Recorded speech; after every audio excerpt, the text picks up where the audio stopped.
How to use StrymTV app on your iPhone. Step 1.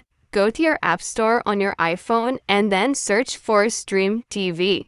And then tap Get to install it. Once downloaded, open the app and allow any necessary permissions. Step 2.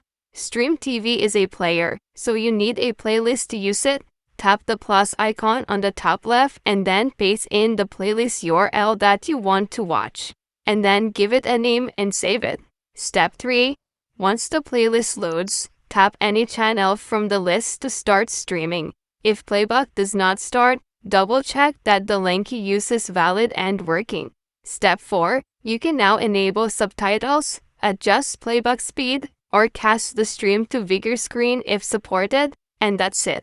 So if this video helped you, make sure to like and subscribe. Thank you for watching. Understand tutorials about business, project management, softwares, social media apps, and more. Softpro Dream to 100,000. Thanks for watching.